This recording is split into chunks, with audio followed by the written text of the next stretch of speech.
The sky over Tokyo did not break. It shattered. In the world of Sailor Moon Crystal, the heavens are a tapestry of past lives and celestial promises. A shimmering veil held together by the gentle, lunar gravity of the legendary silver crystal. But when Rachel Roth, the daughter of Tragon, fell through the dimensional floor, she did not arrive with the grace of a shooting star. She came as a jagged shard of obsidian, thrust into a sea of silk. The air in the Azabu Juban district, usually heavy with the scent of late summer cherry blossoms and the electric hum of a metropolis, suddenly turned frigid.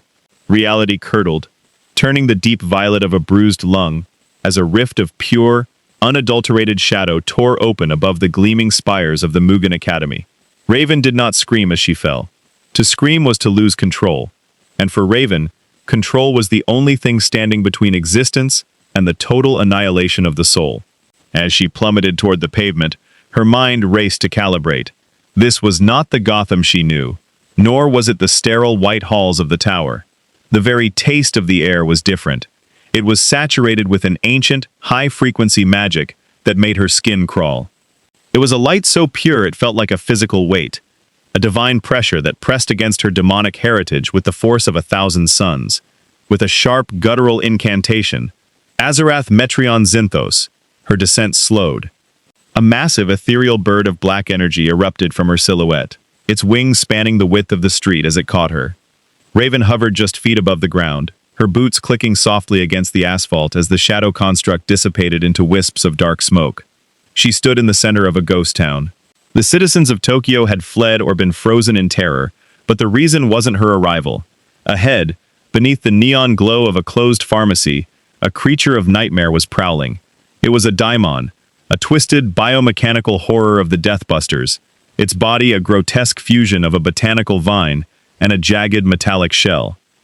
It held a shattered starseed in its claws, a flickering light it was attempting to drain into a dark vessel. Raven's empathic senses flared. The pain coming from that flickering light was unbearable. A symphony of stolen dreams and ending lives. It was a sensation far more acute than the mundane suffering of her home dimension. Here, souls were starseeds, and their destruction felt like the extinction of a galaxy. "Stop," Raven said. Her voice was a flat, crystalline blade that cut through the monster's chittering. The daimon turned, its many-eyed face twitching. It sensed no light from the girl in the blue cloak. It sensed only the void. With a shriek that rattled the windows of the nearby shops, the creature lunged, its vine-like appendages whipping forward with the speed of a strike. Raven didn't flinch. She didn't have to. She raised a single hand, and the shadows beneath the daimon's feet rose like tectonic plates. The darkness didn't just grab the monster, it devoured its momentum. Raven's power, fueled by the interdimensional transit, felt unusually potent and unusually volatile. The darkness of this world, the force known as chaos, was trying to shake hands with her own.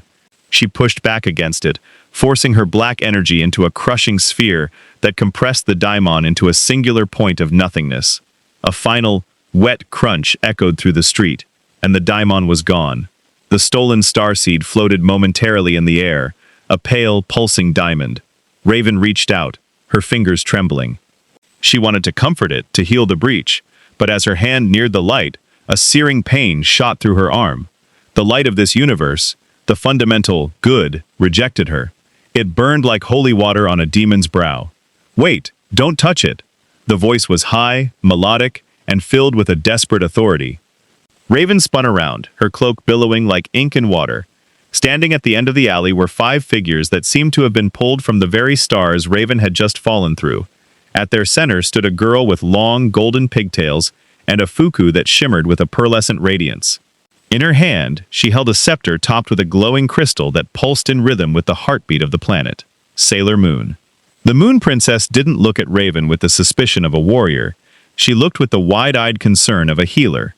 But behind her, the others, the guardians of Mercury, Mars, Jupiter, and Venus, had already assumed combat stances.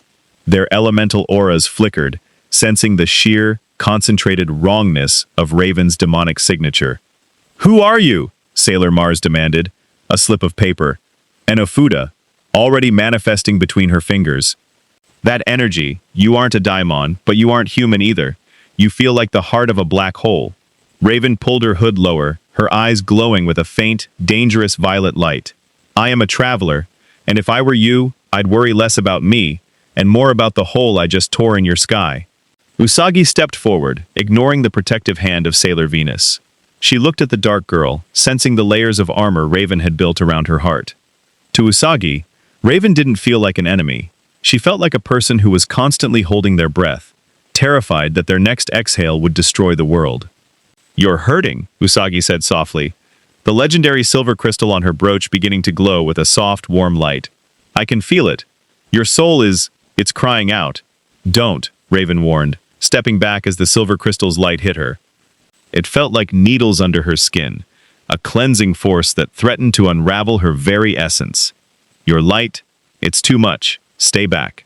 Before another word could be exchanged, the ground beneath them groaned. The rift in the sky hadn't closed. It was widening, weeping a thick, oily ichor that sizzled as it hit the rooftops. Something was coming through, something that had followed Raven from the pits of her own reality, or perhaps something from the Tau star system that had found the perfect door. If you want to see more characters enter different universes, hit that subscribe button and drop the name of a character and the universe you'd want to see them in down in the comments below. The road goes ever on. Raven's hands began to glow with black fire. She looked at the Sailor Guardians, these avatars of planetary destiny, and realized that for the first time in her life, she was the one who was wrong for the world. But in the face of the encroaching silence, she was also the only one who knew how to fight in the dark. "Choose quickly, princess," Raven hissed as the shadows began to take shape at the end of the block. "Either we fight together, or this city becomes the grave for both our worlds." The ichor dripping from the sky did not behave like liquid. It pulsed with a predatory intelligence, coiling around the street lamps and dissolving the concrete into a gray, ash-like substance. From the center of the rift, a shape began to distend, a mass of eyes and translucent wings that looked like a daimon reflected through a hall of broken mirrors. It was a void daimon, a creature of the Tau star system that had feasted on the trans-dimensional wake Raven left behind. It was larger than any monster the Guardians had faced in weeks, its very presence warping the light of the nearby neon signs into jagged, impossible colors. "Guardians! Positions!" Sailor Venus shouted, her golden chain shimmering into existence. "Mercury, analyze the rift. Mars, Jupiter. On my mark." "Wait!" Usagi cried out, her eyes darting between the encroaching horror and the girl in the dark cloak. "She's not with them. She killed the other one."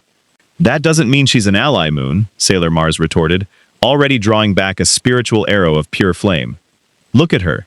She's leaking the same energy as that thing." Raven stood perfectly still, her hood shielding her expression, though her mind was a whirlwind of calculations. She could feel their auras, distinct, vibrant, and planetary. They were the champions of this world's life force, and to them, she was a walking contradiction. To their senses, she was the silence they so deeply feared. But she didn't have the luxury of explaining the nuances of interdimensional metaphysics. The void daimon shrieked, a sound that bypassed the ears and vibrated directly into the star seeds of everyone present. It lunged, its limbs stretching like pulled taffy, aimed directly at Sailor Moon, Mars' flame sniper. Ray's voice rang out, a bolt of solar fire streaking through the air. Jupiter Coconut Cyclone. Makoto followed, a sphere of pressurized electrical energy hurtling toward the beast. The attacks hit with the force of a detonating star, but the result was not what the Guardians expected. The void daimon didn't shatter, it absorbed the energy. The darkness it had scavenged from Raven's transit acted as a capacitive shield, turning the elemental light of the Senshi into a fuel source. The monster grew, its wings turning into obsidian blades that sliced through the air toward the stunned Guardians. "It's eating our power," Sailor Mercury shouted, her visor flickering with rapid data streams. "The energy signature is foreign. It's utilizing a negative matter frequency that our attacks can't destabilize." Raven sighed, a sound of weary resignation. "Move," she commanded. Before the Guardians could react, Raven's soul self erupted. The massive, black avian form didn't just fly, it tore through the fabric of the local reality. It collided with the void daimon, not with a bang, but with a terrifying, hollow silence. Raven's energy was the same flavor as the monster's shield, and because of that, she could bypass it. The soul self's talons sank into the creature's core, dragging it back toward the pavement. Azarath, Metreon, Zinthos. Raven's voice deepened, resonating with a frequency that made the ground tremble. She forced her hands together, and the soul self began to constrict.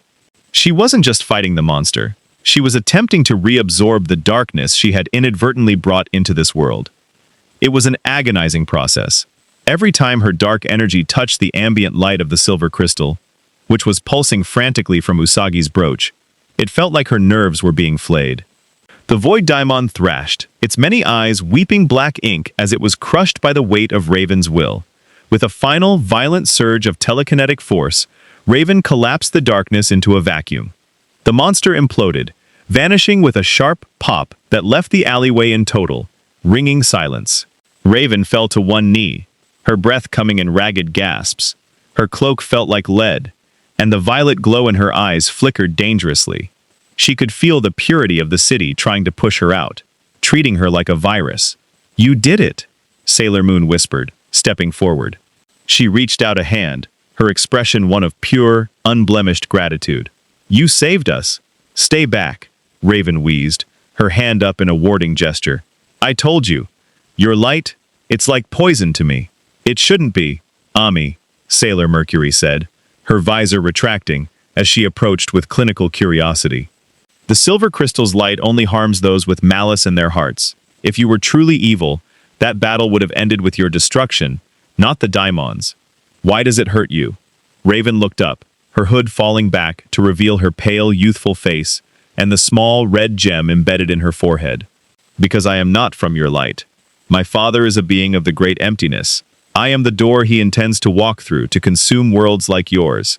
Every second I spend in the presence of your princess, my soul is being scrubbed clean, and if I am cleaned too much, there will be nothing left of Rachel Roth." The inner guardians exchanged looks of horror and pity. They knew about the burden of destiny. They lived it every day, but Raven's destiny sounded like a living execution. "We can help you," Usagi said, her voice brimming with the stubborn optimism that had defeated gods. "If you're a door, we can just put a better lock on it. My silver crystal can heal anything." "Your crystal is a beacon," Raven countered, standing up with visible effort. "The things searching for me, and the things searching for you, will see it." "We are a dangerous combination, Sailor Moon."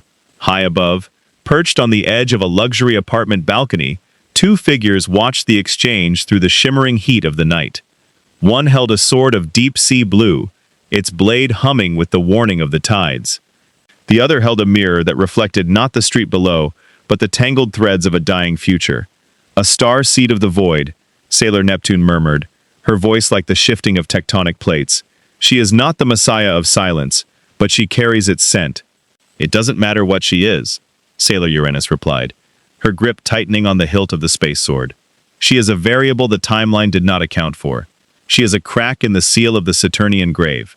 If she stays, the silence will not just come, it will be invited. Shall we intervene, Haruka?" Uranus looked down at Usagi, who was currently trying to offer Raven a handkerchief, blissfully unaware of the cosmic scales tipping around them. "Not yet. We watch. But if that girl's shadow touches the Tomoe girl, we end her, for the sake of the princess." Down in the alley, Raven suddenly stiffened. Her empathic senses, though dampened by the silver crystal, caught a spike of cold, murderous intent from above. She looked up, but the balcony was empty, leaving only the faint scent of sea salt and wind.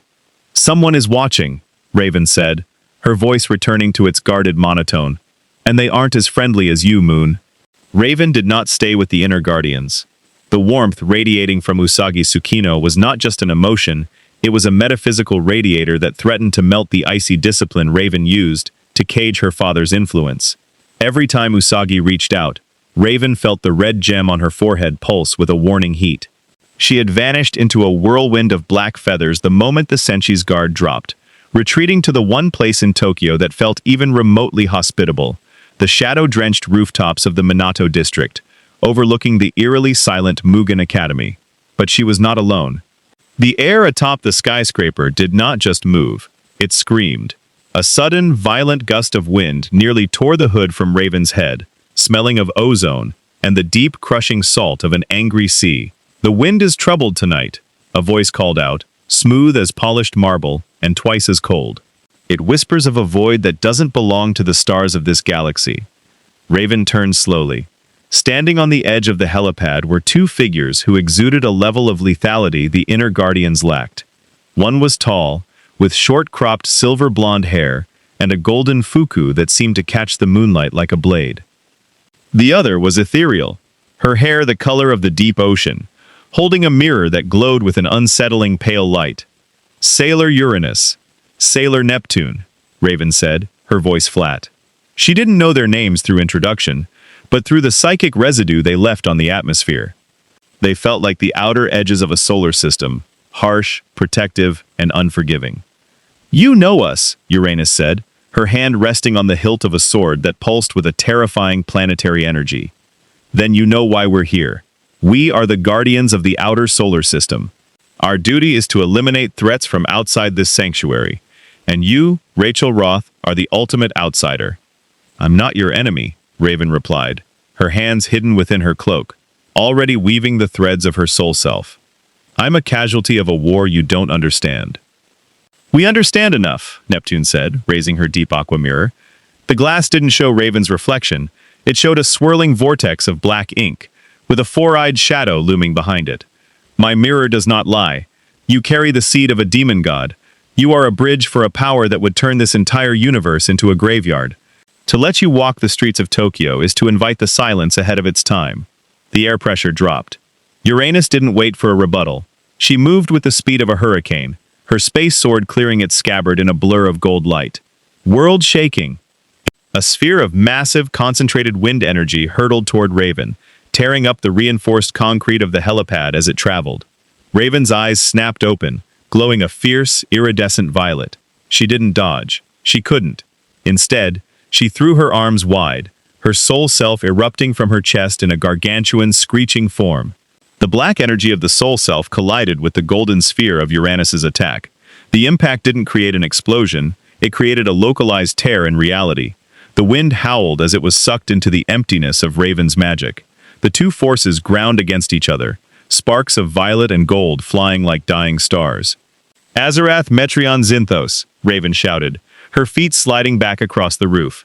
She forced her will into the darkness, causing the soul self to wrap its wings around the attack, crushing the planetary wind into nothingness. Uranus leaped through the settling dust, her space sword brought down in a vertical arc. Raven caught the blade, not with her hands, but with a telekinetic shield so dense it hummed like a high-tension wire. The sword hissed as it met the demonic energy, the purity of the talisman, reacting violently to the corrupted nature of Raven's power. "You're strong," Uranus hissed, her face inches from Raven's hood, her eyes burning with a zealot's fire. "But you are a poison. For the sake of the princess, I will cut you out of this world." "You talk of purity," Raven countered, her voice straining under the pressure. "But you're willing to commit murder to preserve it. How does that make you any different from the monsters you hunt?" "We do what must be done," Uranus roared, kicking off the shield and preparing for a second strike. "Haruka, wait!" Neptune's voice cut through the tension. She was staring into her mirror, her brow furrowed in confusion. The reflection. "It's changing." Uranus paused, her sword still glowing. Raven didn't lower her guard, her soul self hovering protectively behind her like a dark guardian angel. "What do you mean?" Uranus demanded. "Look," Neptune whispered. In the surface of the deep aqua mirror, the image of the four-eyed demon had faded. In its place was a girl, not Raven, but a different girl with dark, Heim-cut hair and eyes filled with a terrifying, hollow despair. She sat in a room filled with flickering shadows, a sinister light glowing in her chest. "Hotaru Tomoe," Raven whispered, her empathic senses suddenly snapping onto the image. The pain coming from that girl was so familiar it felt like a twin's heartbeat. She's like me. The Messiah of silence," Uranus spat, though her grip on her sword wavered. "She is the vessel for the one who will end everything. And now, your presence is resonating with hers. Two voids in one city. It's accelerating the awakening." "I can help her," Raven said. Her voice lost its edge, replaced by a rare, desperate urgency. "I have spent my entire life learning how to cage the monster inside. If she's like me, you don't need to kill her. You need to teach her. We don't have time for lessons, outsider, Uranus said, though the murderous intent in her aura had cooled into a grim, professional coldness. The silence does not wait. If Hotaru Tomoe awakens, the world ends. If you stay near her, you provide the fuel she needs to burn us all down. Then watch me, Raven challenged, pulling her cloak tight. Try to stop me if you must, but I know what it's like to have people look at you and see only a weapon. I won't let you do to her what was done to me. Before Uranus could respond, a third presence made itself known. A pillar of green light erupted from the center of the city, near the Mugen Academy district. It wasn't the light of the moon, nor the elements of the Guardians. It was something heavy, ancient, and parasitic. The Tau star system, Neptune whispered, her mirror clouding over with black frost. Pharaoh 90 is making his move. He's reaching for the vessel. Raven didn't wait for the outer Senshi to make their next move. She leaned back and fell off the edge of the building, her soul self expanding into a massive black bird that caught her and soared toward the green light. Uranus watched her go, her space sword slowly returning to its sheath. She's going to her. She is, Neptune agreed, her expression unreadable. She is drawn to the shadow as surely as the moon is drawn to the earth. But Haruka, if they bond, we may not be fighting one Messiah of silence. We may be fighting two. Then we follow, Uranus said, her gaze fixed on the dark shape of Raven, silhouetted against the emerald sky. And if they both become the enemy, we bury them both. The Tomoe residence was not a home. It was a reliquary for things that should have remained in the cold vacuum of the Tau star system. As Raven landed on the darkened balcony of the Gothic mansion, her soul self retracted into her shadow, shivering. The building felt alive in a way that made her skin crawl, the walls humming with a low-frequency malice that reminded her of the catacombs under Azarath. This was the epicenter of the rot, the place where the world's silence was being meticulously cultivated. She moved through the glass doors with the silence of a ghost. The interior was a labyrinth of sterile laboratory equipment and Victorian gloom. In the center of the room, huddled in a large velvet armchair, sat the girl from the mirror. Hotaru Tomoe looked even more fragile in person. Her skin was the color of parched bone, and her dark hair fell like a mourning veil over eyes that were currently glazed with a terrifying emerald light. Hotaru gasped, her hands clutching at her chest as she doubled over. "No, please, not again," she whimpered, her voice a fragile reed in a storm. Raven didn't hesitate. She crossed the room in 3 long strides, her cloak billowing behind her. "Breath," Raven commanded, her voice low and steady. She reached out, but instead of grabbing the girl, she hovered her hands inches away from Hotaru's temples. "Focus on my voice. You are not the darkness. You are the one holding the door." Hotaru looked up, her eyes widening as she saw the girl in the violet hood. You feel like me," she whispered. "But the shadow in you, it's different. It's chained." "I am the warden of my own nightmare," Raven replied. She closed her eyes, activating her empathic link. The psychic backlash was like hitting a wall of glass. Raven gasped as she was flooded by Hotaru's agony, the sensation of cybernetic limbs grinding against bone, the parasitic hunger of the daimon egg nestled in her soul, and the crushing weight of a father who had traded his daughter's humanity for the secrets of the stars. But beneath it all, Raven felt something else, a spark of pure, silver-purple light, a sailor crystal, ancient and terrifying, buried under layers of alien filth. "Your father did this to you," Raven said, her teeth gritted as she absorbed a portion of Hotaru's pain into herself. "He let them in." "He wanted to save me," Hotaru cried, tears of black ichor staining her cheeks. "The explosion. I was dying. He made me a monster to keep me alive." "I know that lie," Raven said, and for the first time, her voice cracked with emotion. "My father didn't want to save me. He wanted to own me. He gave me power so I could be his bridge. Our fathers are architects of the end, Hotaru, but we are the ones who have to live in the ruins." Raven's hands began to glow with a soft, pulsing violet light. She began to weave a barrier, not around the room, but around Hotaru's heart. Using the discipline of Azarath, she began to cauterize the link between Hotaru and the Tau star system. It wasn't a cure. The darkness was too deep for that, but it was a reprieve. The emerald light in Hotaru's eyes flickered and died, replaced by a weary, human brown. The relief in the room was palpable, but it was short-lived. "How touching," a new voice drawled, dripping with a cold, scientific curiosity. In the doorway stood Professor Suichi Tomoe. He looked like a man, but the way his shadow moved independently of his body betrayed his corruption. Behind him, the shadows coalesced into a tall, sensuous woman with hair like white fire and eyes of burning gold. Mistress Nine, or at least the shadow of her. "A specimen from beyond our galaxy," the professor said, adjusting his glasses, which glinted with an unnatural light. "I had wondered what caused the fluctuation in the Tau energy readings. You possess a remarkable capacity for soul containment, girl. Your soul self is a masterpiece of dark matter." "Stay away from her," Raven hissed, her soul self manifesting as a protective dome over herself and Hotaru. "Why?" the woman, Kaolinite, asked as she stepped forward, her Magus wand sparking. "We are only completing what she was made for.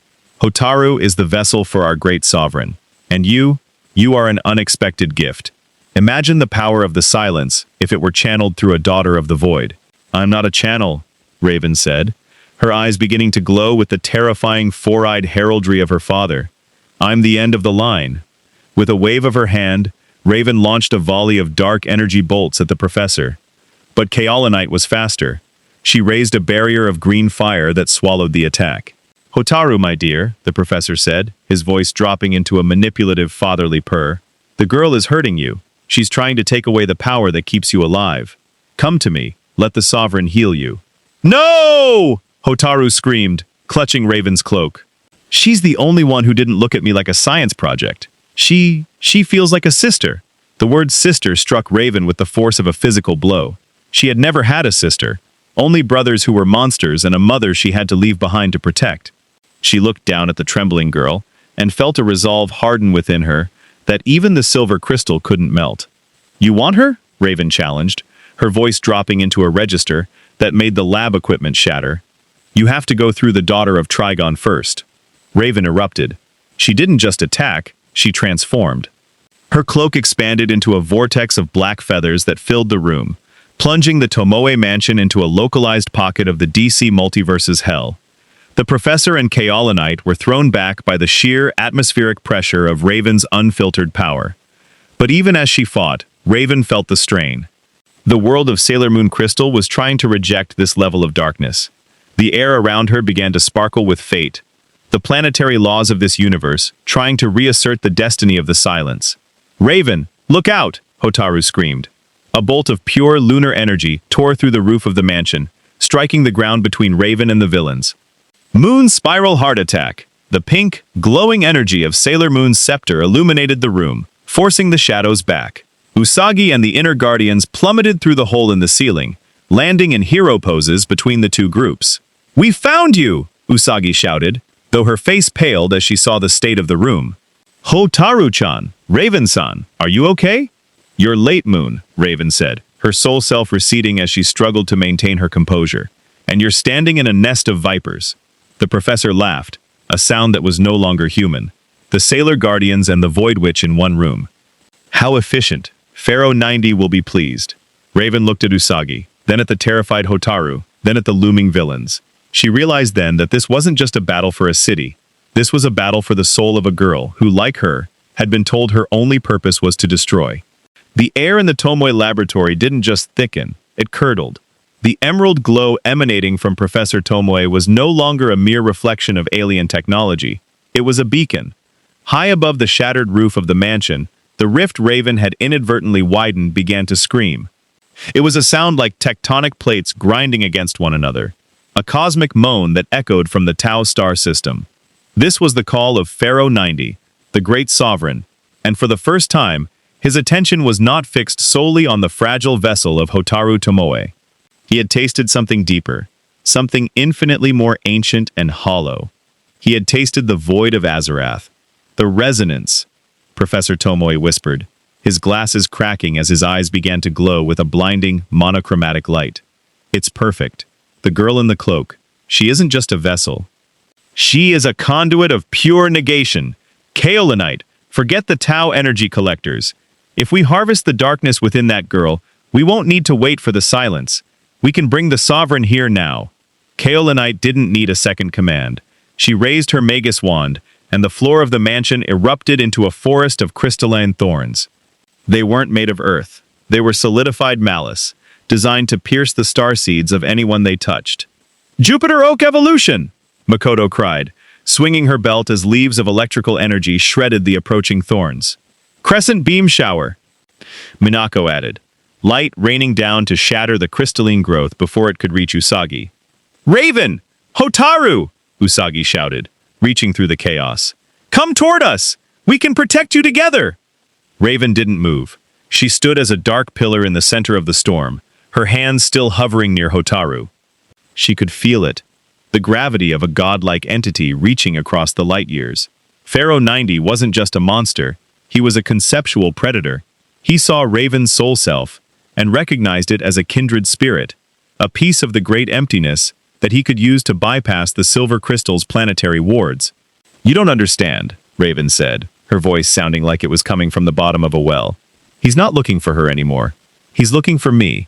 Suddenly, a pillar of obsidian light, not Raven's, but a cold, oily imitation of it, slammed through the center of the room. It hit Raven with the force of a falling moon. She didn't fly back, she was pinned to the spot, her soul self flickering like a dying candle. The obsidian light was a tether from the Tau star system, and it was beginning to drink. "Raven!" Hotaru screamed, her small hands grabbing at the dark pillar, trying to pull her friend free. The moment Hotaru's skin touched the Tau energy, the reaction was catastrophic. The Messiah of Silence within Hotaru, and the daughter of Trigon within Raven formed a circuit.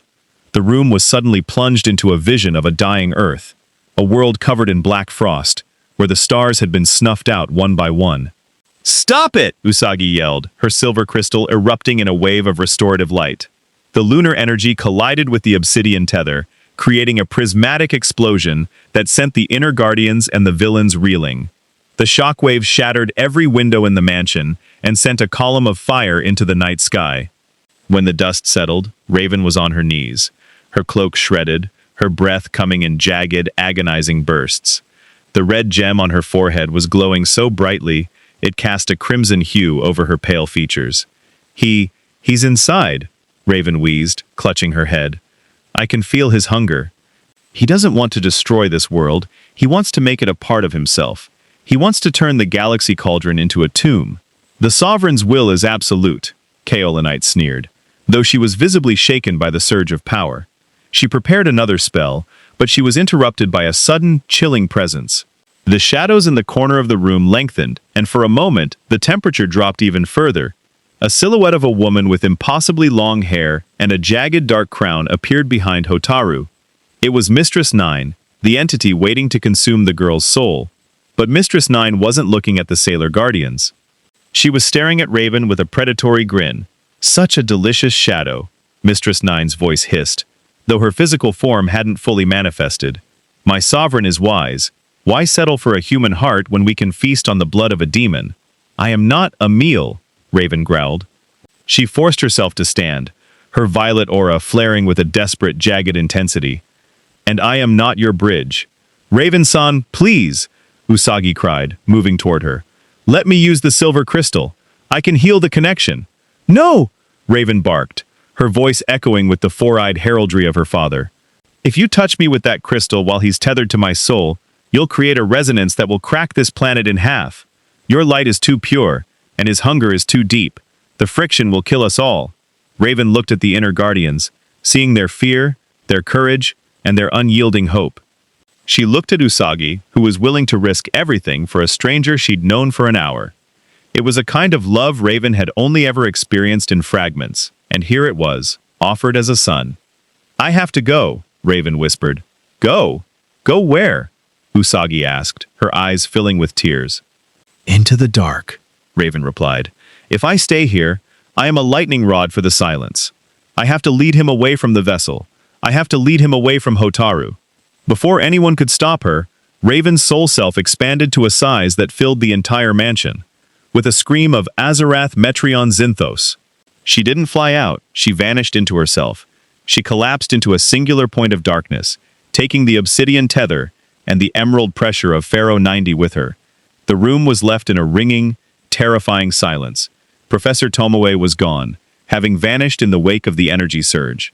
Kaolinite had retreated into the shadows of Mugen Academy. All that remained were the 5 Sailor Guardians and a shivering, catatonic Hotaru Tomoe.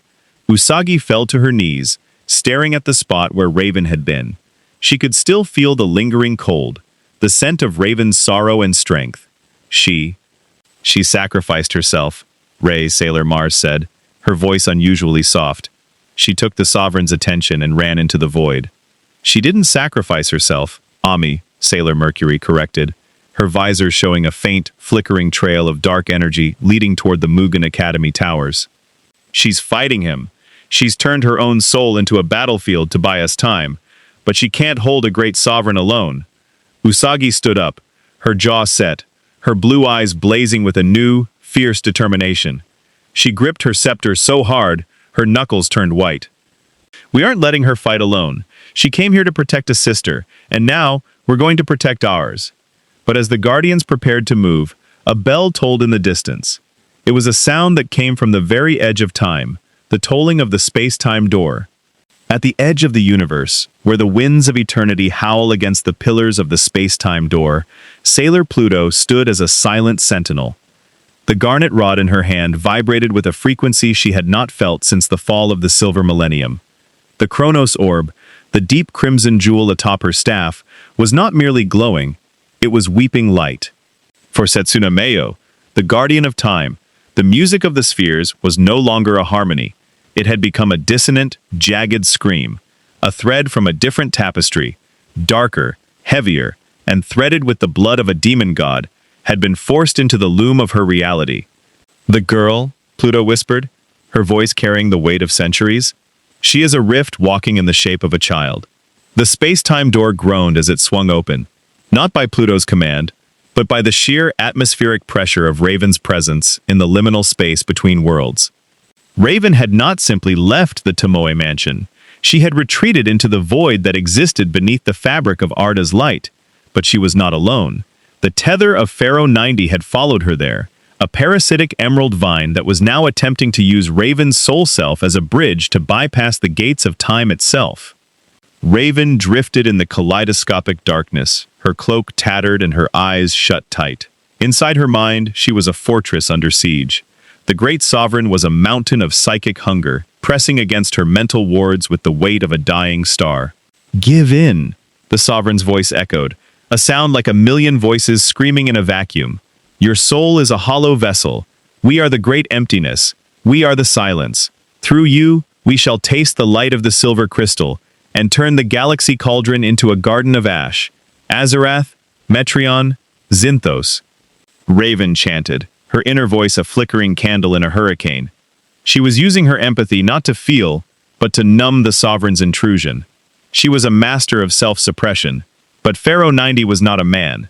He was a cosmic event. Suddenly, a new light pierced the darkness of her mental sanctum. It was not the warm, maternal glow of Sailor Moon, nor the emerald rot of the Tau system.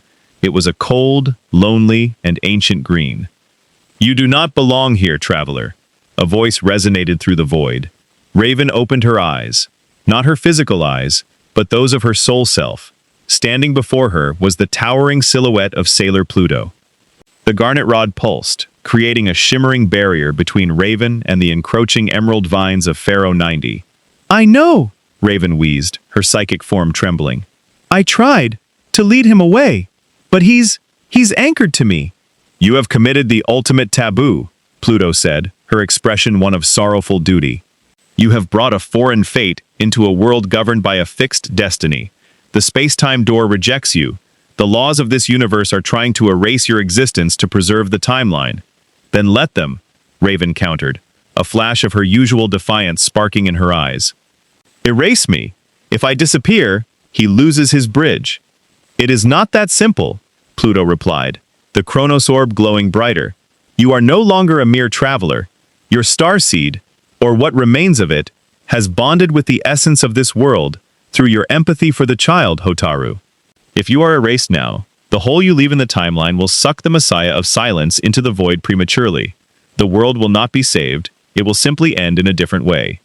Raven felt the Sovereign's hunger spike, a violent surge that cracked the barrier Pluto had raised. The obsidian tether lashed out, coiling around the garnet rod. "The Sovereign seized the door," Raven screamed. "He wants the fourth dimension. He wants to consume every era at once." Pluto's eyes narrowed.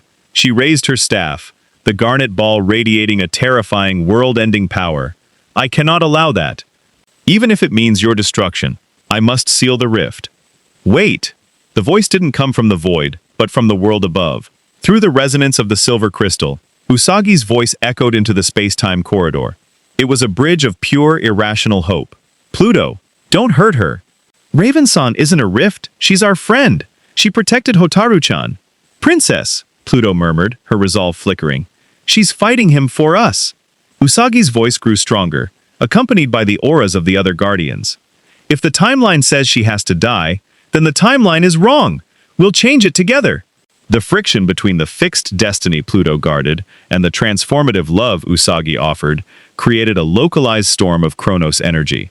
In that moment of metaphysical hesitation, Raven saw her opening. She didn't try to break the Sovereign's tether, she did something far more dangerous. She inverted her empathy. Instead of pushing the Sovereign out, she pulled him in.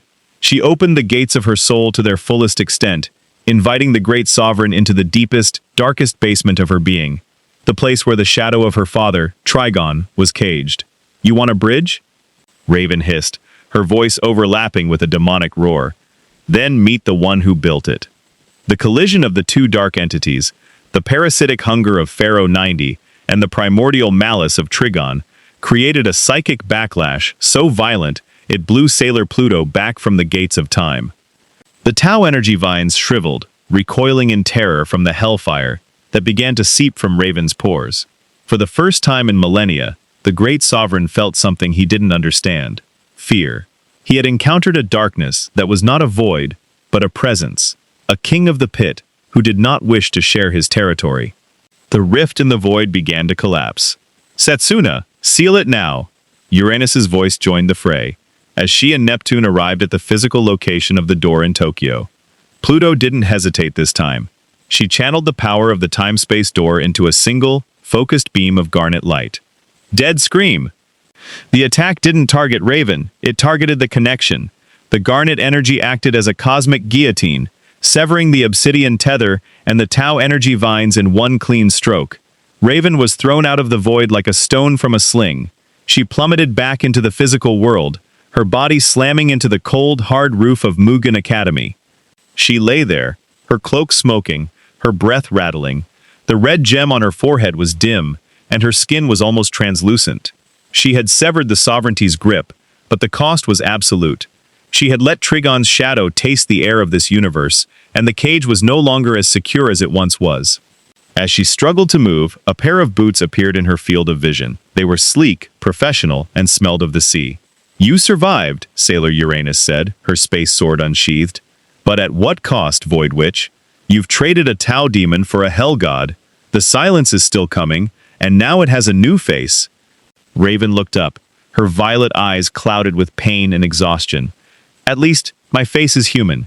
Can you say the same for your duty?" Before Uranus could answer, the entire Mugen Academy building began to groan. The ground didn't shake, it dissolved. The silence wasn't just coming, it was rising from the basement. The Mugen Academy did not merely collapse, it molted. The sleek, modern glass and steel of the elite school fell away in jagged crystalline sheets, revealing a skeletal structure of throbbing, organic obsidian. The building had become a great vessel, a terrestrial anchor for the Tau star system, and at its pinnacle, Raven stood amidst the ruins of the rooftop observatory. The wind here was no longer earthbound, it carried the thin, freezing metallic scent of the interstellar vacuum. Beside her, Sailor Uranus and Sailor Neptune stood in a tense, defensive crouch, their talismans glowing with a frantic, stuttering light. "It's too late," Neptune whispered, her deep aqua mirror clouding with an oily, emerald fog. "The resonance between the Void Witch and the vessel has reached the point of no return. The silence isn't coming, it has been birthed." From the center of the warped rooftop, a pillar of violet-black fire erupted. It didn't burn, it froze. In the center of the flame, the figure of Hotaru Tomoe began to change. her small, fragile frame elongated, her dark hair flowing outward like a river of ink that defied gravity. The simple white dress she had worn shredded into ribbons of silk and shadow, reforming into a gown that seemed woven from the night sky itself. When she opened her eyes, the warmth of the girl Raven had called sister was gone. In its place was a cold, predatory intelligence that looked upon the world as nothing more than a feast. Mistress Nine had awakened. Such an exquisite sensation, the entity hissed, her voice a chorus of 1,000 dying whispers. She didn't look at the Sailor Guardians. Her gaze was fixed entirely on Raven. To be born into a world of such vibrant light, only to find a sister of the shadows waiting for me. My sovereign was correct. Your soul, Rachel Roth. It is a Tyron crystal of the void. It is the missing key to our permanence. Mistress Nine moved with a terrifying liquid grace, closing the distance before Uranus could even raise her sword. She reached out a long, pale hand, her fingers trailing along the air, leaving wakes of emerald sparks. You've spent your life caging your darkness, Mistress Nine crooned, her eyes twin pits of gold fire. But here, in the Garden of the Silence, you can let it bloom. Give me your soul self. Let me swallow the daughter of Trigon, and I will make you a queen of the new galaxy Pharaoh 90, shall craft from the ruins of this one. Raven struggled to her feet, her cloak hanging in scorched tatters. She felt hollow. The encounter with Sailor Pluto and the brief release of Trigon's influence had left her spirit frayed, like a rope holding a massive weight that was slowly unraveling. I've had enough of people promising me thrones, Raven rasped. Her hands flickered with a weak, dying violet light. I'm not your key. I'm the lock. Then I shall break you, Mistress Nine shrieked. With a flick of her wrist, ribbons of dark hair, each one as sharp as a monofilament wire, lashed out. Uranus moved to intercept, the space sword humming a low planetary dirge. Space sword blaster. The golden arc of energy sliced through the hair, but the strands didn't fall. They reformed instantly, coiling around Uranus's limbs like constrictors. Neptune screamed as a wave of pressurized gravity slammed her into the remains of a stone pillar. Haruka! Michiru! A streak of pink light crashed onto the rooftop. Sailor Moon, followed by the inner guardians, had finally reached the summit. Usagi's face was pale, her eyes wide with horror, as she saw the transformed Hotaru. Hotaru-chan, stop this! It's us, your friends! Mistress Nine laughed, a sound that made the silver crystal on Usagi's chest pulse in protest. That child is a flickering candle in a hurricane, Princess of the Moon. She is nothing more than a womb for my existence, and soon your friend the Void Witch will be my fuel. Mistress Nine turned back to Raven, her aura expanding until it blotted out the stars. She didn't use energy bolts, she used pure, conceptual hunger. Raven felt her soul self being pulled out of her chest, not by force, but by a terrifying, empathic vacuum. Mistress Nine was attempting to harvest Raven's very identity, to grind the Raven persona into a raw, dark matter concentrate. Azarath. Metreon. Raven's voice failed her. The red gem on her forehead began to bleed a dark, viscous fluid. Inside her mind, the cage was rattling. Trigon was laughing, a booming, tectonic roar that vibrated through her marrow. Let her take it, the Demon King whispered in the depths of Raven's psyche. Let this puppet of the stars swallow me. I shall hollow her out from the inside. I shall turn her sovereign into my footstool. Give in, Rachel. Let the dark meet the dark. No, Raven groaned, her knees hitting the obsidian floor. I won't let you out. She's dying! Sailor Moon cried, charging forward. Moon spiral heart attack. The heart-shaped energy struck Mistress Nine's back, but the entity didn't even flinch. She simply absorbed the lunar light into her gown, her power swelling. Your light is delicious, princess, but it is too thin. It lacks the weight of the abyss. Only she has what I need. Mistress Nine's hair erupted into a cocoon of darkness, enveloping herself in Raven. The inner guardians threw themselves against the barrier, their elemental attacks. Fire, lightning, water, and light, splashing harmlessly against the void shell. Inside the cocoon, the world was silent. There was only Raven and the monster wearing her friend's face. Do you feel it? Mistress Nine whispered, her face inches from Raven's. The silver crystal is failing. The sailor crystals of this world are too tied to life. But you and I, we are tied to the great end. Join me. Let us be the sisters of the silence. Raven looked into Mistress Nine's eyes and saw the tiny, drowning spark of Hotaru Tomoe buried deep within. The empathy she had tried to suppress flared one last time. She didn't see a villain, she saw a girl who had been hollowed out, just as Trigon had tried to hollow her out. You think you're the one in control? Raven said, her voice suddenly calm, though her body was vibrating with the effort of not exploding. You're just a parasite, and parasites always underestimate the host. Raven didn't push Mistress Nine away. She leaned forward, pressing her forehead against the dark star on Mistress Nine's brow. She didn't use Azarath Metrion Zinthos. She used the one thing she had spent her life fearing. She used her empathy to share her entire history. She flooded Mistress Nine with the memories of Azarath's destruction, the weight of 1 billion slaughtered souls, the cold, unyielding cruelty of Trigon, and the sheer, exhausting agony of holding back a hell dimension every single second of every single day. It wasn't a gift of power, it was a gift of burden. Mistress Nine's eyes widened.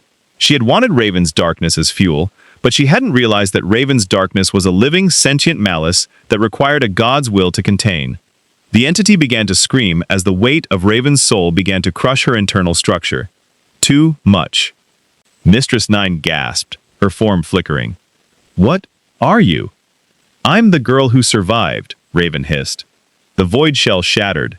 The explosion of dark energy threw everyone across the rooftop. Mistress Nine fell back, her form destabilized, her golden eyes clouded with Raven's borrowed trauma. But as Raven slumped forward, she realized she had made a tactical error. In sharing her burden to weaken Mistress Nine, she had left her own mental gates wide open. And in the sky above, the great sovereign, Pharaoh 90, saw the opening he had been waiting for. The silence was no longer just an event, it was a descent.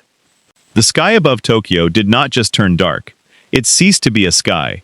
It became a throat, wide and hungry, stretching across the stars until the moon was nothing more than a pale, drowning marble in a sea of emerald bile. Pharaoh 90 had arrived, not as a physical being, but as a hypergravity event of pure, predatory malice. The silence was no longer a metaphor.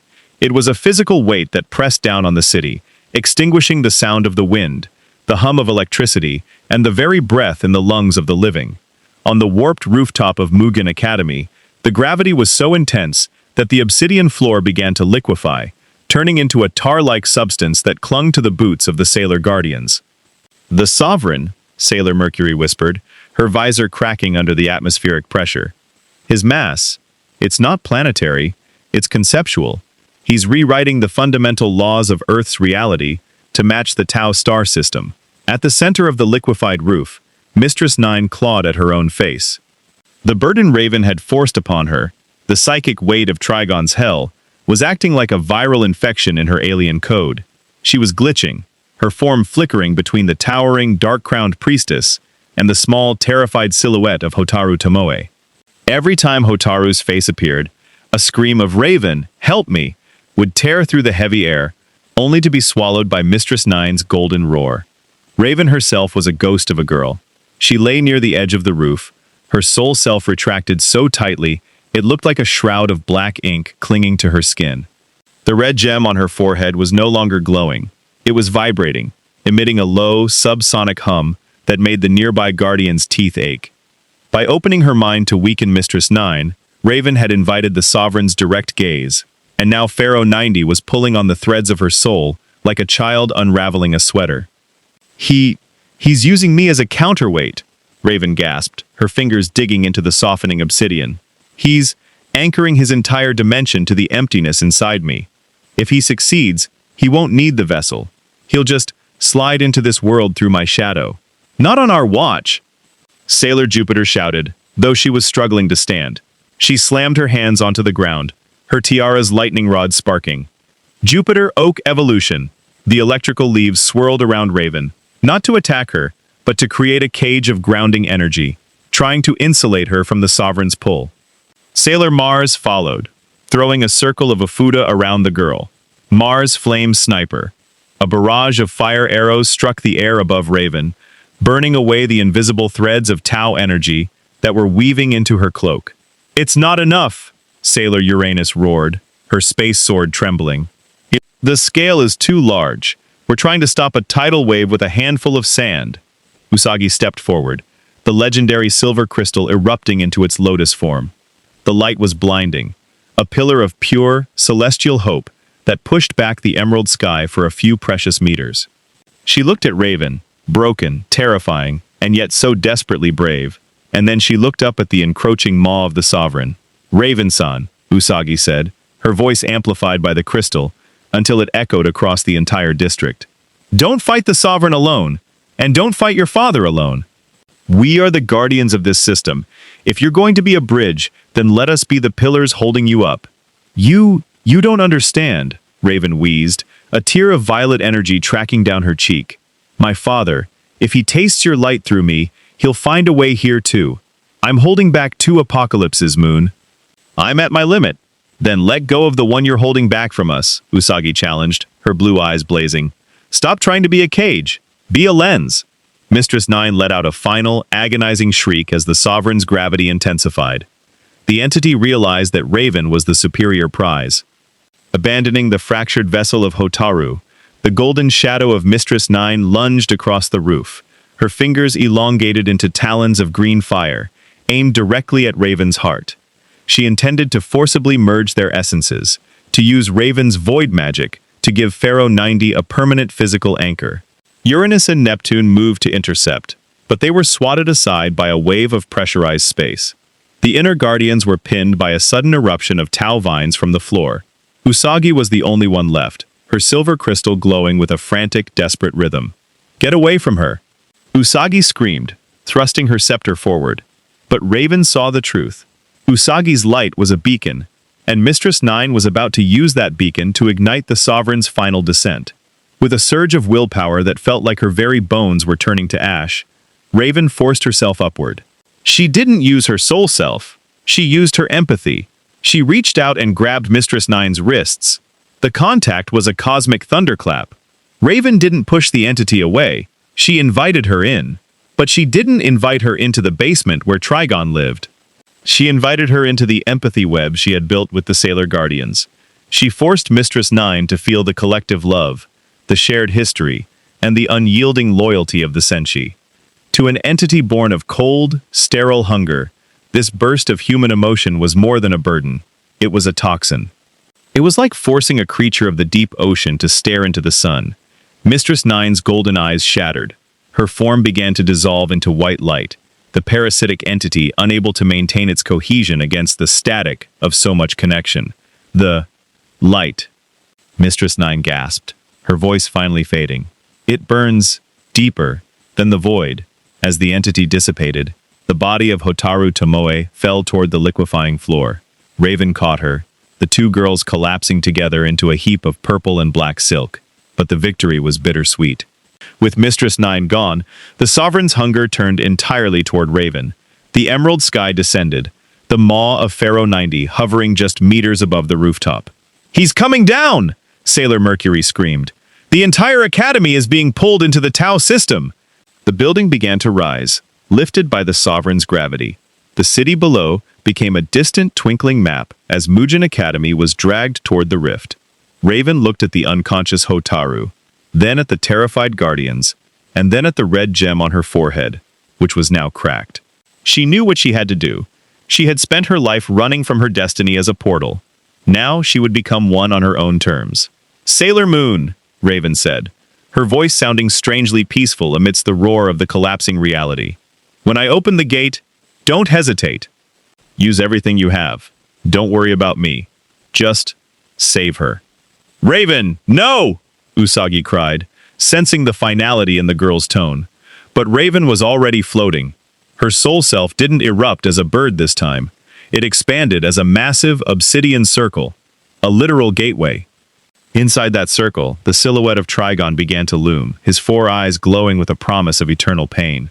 Raven was positioning herself between the 2 monsters, the hunger of Pharaoh 90 and the malice of Trigon. She was going to crash the 2 dimensions together, using her own soul as the impact zone. The friction between the 2 apocalypses created a localized whiteout of energy that blinded even the silver crystal. The world seemed to pause at the brink of the end, A single girl in a blue cloak, holding the weight of 2 universes on her shoulders. The center of the whiteout was not a place of light, it was a place of absolute crystalline subtraction. Inside the vortex of Raven's soul, the laws of physics had been discarded like tattered rags. To the Sailor Guardians watching from the liquefying roof of Mugen Academy, Raven had become a silhouette of jagged obsidian, a living rift where the emerald rot of the Tau star system met the hellish, crimson fire of Azarath. The two forces did not blend.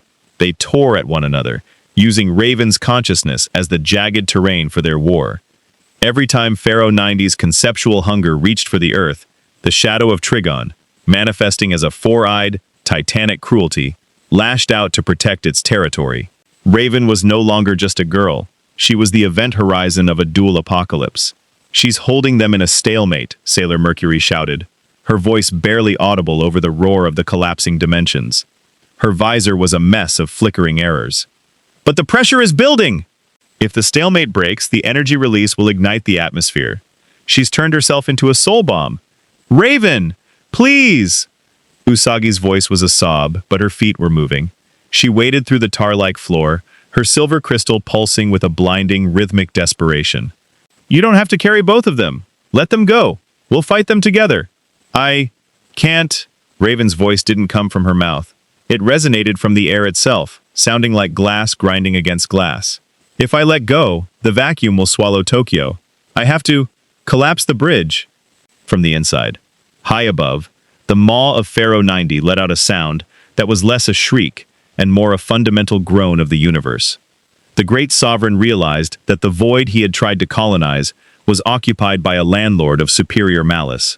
In response, the sovereign began to compress. He abandoned his attempt to spread across the planet and focused his entire multi-dimensional mass into a single point, aimed directly at the center of Raven's forehead. He intended to pierce the girl, to shatter the daughter of Trigon and the world behind her in one final gravitational spike. "The silence is here," Sailor Neptune whispered, her deep aqua mirror shattering in her hands. The shards fell into the obsidian tar, glowing with a final, prophetic light. "The moment of ruin has arrived." Sailor Uranus stepped forward, her space sword glowing with a terrifying planetary fervor. "If we don't act now, the spike will hit the Earth's core. Pluto, Saturn!" But Saturn had not yet awakened. Hotaru Tomoe lay in Raven's shadow, her small body glowing with a faint, silver-purple light that seemed to be feeding off the clean darkness Raven was radiating. Raven was acting as a filter, taking the toxic malice of the Sovereign and the hellfire of Trigon and refining it into a raw, primordial silence that the girl of this world could finally inhabit. "Usagi-chan, move back," Sailor Mars yelled, but the Moon Princess ignored her. Usagi reached the center of the vortex. She didn't use her scepter. She reached out with her bare hands and grabbed Raven's shoulders. The moment her skin touched the whiteout energy, the silver crystal erupted. It wasn't a tactical strike. It was a soul surge. The lunar light poured into Raven, not to attack the demons, but to give Raven the one thing she lacked, the strength to exist as herself while the monsters fought. "I see you, Rachel," Usagi whispered, her eyes glowing with the wisdom of the Moon Queen. "I see the girl who loves her friends. I see the girl who wants to read books and drink tea and watch the stars, without being afraid of them. You aren't a bridge. You're a starseed, a beautiful, dark, and vital starseed." Inside Raven's mind, the chaos stilled for a microsecond. The image of Usagi's smile acted as a tether, more powerful than any demonic chain. Raven took that moment. She didn't try to push the Sovereign or Trigon away. She turned her empathy inward and did the unthinkable. She forgave herself for the darkness she carried. The psychic resonance of that self-acceptance, amplified by the silver crystal, was a frequency that neither Pharaoh 90 nor Trigon could survive. It was the frequency of being, of a soul that refused to be a vessel. Raven's soul self erupted one final time. It didn't look like a bird. It looked like a vast, soaring goddess of shadow, her wings spanning the entire Mugen district. With a cry that shook the foundations of the solar system, Raven forced the two apocalypses together. She crashed the hunger into the malice and used the resulting friction to create a vacuum of her own making. Azarath, Metreon, Zinthos. The whiteout turned into a blackout. For 3 seconds, Tokyo vanished. There was no light, no sound, no time. There was only the sensation of a great weight being lifted. When the light returned, the sky was clear. The emerald rot was gone. The maw of Pharaoh 90 had been sucked back into the Tau star system. The door slammed and barred by the sheer force of Raven's will. Trigon's shadow had been forced back into the deepest basement of her psyche, the cage reinforced by the lunar light of the silver crystal. Mugen Academy was a ruin of shattered glass and cooling obsidian, but it was no longer a vessel. Raven stood in the center of the wreckage, her cloak gone, her civilian clothes torn and dusty. She was trembling, her skin so pale it was almost blue, but she was alive. In her arms, she held Hotaru Tomoe. Suddenly, the air around them began to hum with a low, terrifying frequency. The silence hadn't been prevented, it had been redirected. From Hotaru's chest, a massive, jagged glaive of silver-black metal began to manifest. The girl's eyes snapped open, and they were no longer brown, nor emerald. They were the color of the ending of an age. Hotaru stood up, her movements slow and regal. She took the glaive in her hand, the weapon vibrating with the power to reset the galaxy. The outer Senshi fell to their knees. "Sailor Saturn," Uranus breathed, her voice filled with a mixture of awe and terror. The goddess of ruin looked down at Raven. She didn't look at her with the eyes of a child, but with the eyes of the one who clears the path for rebirth. She raised the silence glaive, its blade pointed at the sky. "You held the door," Saturn said, her voice like the shifting of stars. "You took the burden of the ending, so that I could wake with a heart that remembers love. The daughter of the void has saved the daughter of ruin." "Does that mean," Raven wheezed, her strength finally failing, "that the world doesn't have to end?" Saturn looked toward Usagi, who was standing a few feet away, exhausted but smiling through her tears. "The world always ends," Saturn replied softly. "But tonight, it ends only to begin again, and in the new world, there is a place for a raven who is no longer a cage." Saturn brought the silence glaive down, but she didn't strike the earth. She struck the fate that had been written for this night. A wave of violet-silver light washed over Tokyo, healing the wounded, erasing the trauma of the citizens, and rebuilding the shattered streets. It was the ultimate eucatastrophe, the sudden, joyous turn that Tolkien's world had known, now manifesting through the stars of the moon. Raven felt herself falling. Her vision blurred as the adrenaline left her system, leaving only an immense, cold void. But before she hit the ground, she felt arms catch her. They were warm, smelled of lavender and lemon, and felt like home. "I've got you," Usagi whispered. "You're safe now. The road goes ever on, but you don't have to walk it alone." Raven closed her eyes, and for the first time since she was a child in the Temple of Azarath, she slept without a single nightmare to guard against. The sun rose over Tokyo, not with the harsh glare of a city awakening to tragedy, but with a soft, iridescent glow that seemed to wash the very shadows from the cracks in the pavement. Thanks to the Great Reset of Sailor Saturn, the devastation of the Mugen Academy was framed not as a cosmic horror, but as a structural failure that the city was already, miraculously, repairing. To the mundane eyes of the citizens, it was a day of recovery. To the eyes of the Sailor Guardians, it was the first day of a history that had been rewritten by a girl who didn't exist in their stars. Raven sat on the red-lacquered steps of the Hikawa Shrine, her hands wrapped around a cup of steaming herbal tea that Rei had insisted she drink. She wore a borrowed oversized hoodie, her iconic blue cloak folded neatly beside her. For the first time in her life, the silence in her head was not a cage she had to hold shut with both hands. It was a genuine, quiet peace. The red gem on her forehead felt cool to the touch, the crack healed by the lingering resonance of the silver crystal. "You're thinking about leaving," a voice said. Raven didn't turn to see Setsuna Meio, Sailor Pluto, approaching. The Guardian of Time stood at the base of the steps, her civilian clothes elegant and somber. She looked at Raven, not with the clinical detachment of a chronicler, but with a profound, weary respect. "I don't belong in the 20th century, Raven replied, her voice regaining its steady, melodic monotone. "And according to your door, I don't belong in this reality at all. My presence is a static that the universe will eventually try to prune." "The universe is more flexible than I once believed," Pluto said, stepping up to sit beside her. "The Chronos Orb shows a new thread in the tapestry now. It is a dark thread, yes, but it is the one that binds the light of the moon to the silence of the grave. Without you, Hotaru Tomoe would have been consumed by the sovereign. Saturn would have awakened as a hollow vengeance, not a rebirth. You didn't just save a girl, Rachel. You gave the goddess of ruin a heart. Raven looked out over the shrine's courtyard, where Usagi, Minako, and Makoto were currently chasing a very confused-looking Luna and Artemis. Their laughter was a bright physical thing, a frequency of joy that Raven still found overwhelming, yet no longer felt like poison. I let my father's shadow touch your world, Raven said, her gaze dropping to her tea. Trigun knows where you are now. He's a parasite of the multiverse. He'll find the cracks I left behind. Then let him come, a new voice challenged. Haruka Tenno and Michiru Kaio walked into the courtyard, their auras no longer sharp with the intent to kill. Uranus stopped in front of Raven, her arms crossed, a small smirk playing on her lips. She reached into her pocket and tossed something at Raven. It was a small, silver charm in the shape of a planet, with a familiar, dark bird silhouette etched into the center. "What is this?" Raven asked, turning the charm over in her palm. "A communicator," Neptune explained, her smile as soft as the morning tide, tied to the outer Senshi's frequency.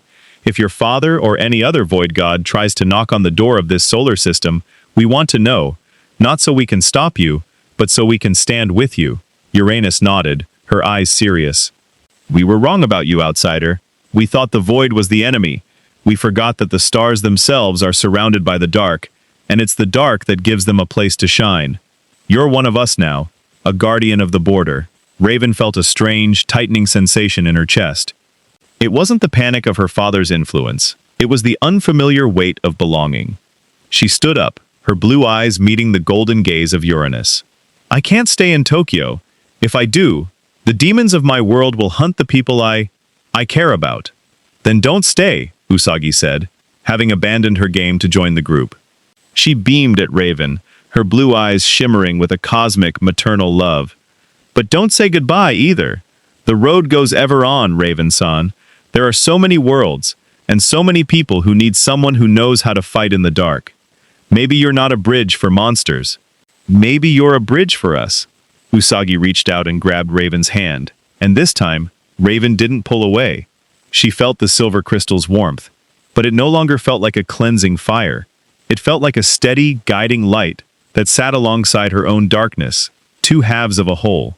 "I'll go where I'm needed," Raven said softly, "but I'll keep the charm." As the sun reached its zenith, the air around the Hikawa shrine began to shimmer with a familiar, violet-black energy. Raven's soul self manifested, but it was different now. The obsidian bird was no longer a jagged, terrifying thing of the pit. Its feathers were tipped with a faint, silver-purple luminescence, the blessing of Sailor Saturn and the moon. Raven pulled her cloak around her, the fabric mending itself as she stepped into the center of the courtyard. She looked at the Sailor Guardians, the warriors of Mercury, Mars, Jupiter, Venus, Uranus, Neptune, and Pluto.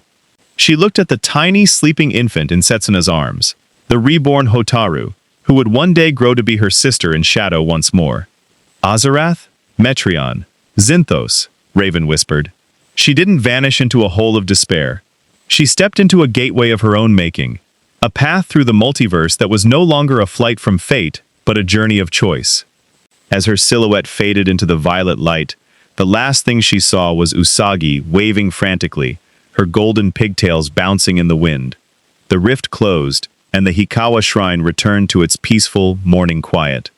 The what-if of Raven's arrival had ended, but the impact of her soul remained.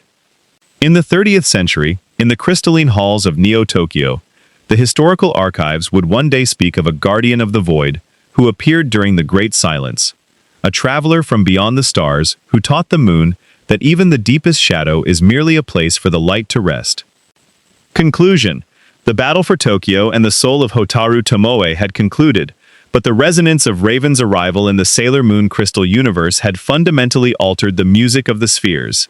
By embracing her role as a protector, rather than a vessel, Raven proved that destiny is not a fixed track, but a tapestry woven by the choices of those brave enough to hold the needle. She left the world of the Silver Millennium, not as an enemy or a stranger, but as a sister of the stars, a sailor crystal of the void, whose legend would be whispered by the outer Senshi for generations to follow. Pharaoh 90 was defeated, and the shadow of Trigon was recaged. But the bridge between the DC multiverse and the celestial realms of the moon remained a thin, shimmering thread of empathy that ensured no hero would ever have to stand against the dark alone. Raven's journey continued through the dimensional rifts, her soul self now carrying a spark of the silver crystal's hope, a beacon that would guide her through the many apocalypses yet to come. The silence had been broken, replaced by a new harmony, a song of shadow and light, of ruin and rebirth, and of a friendship that transcended the boundaries of time and space.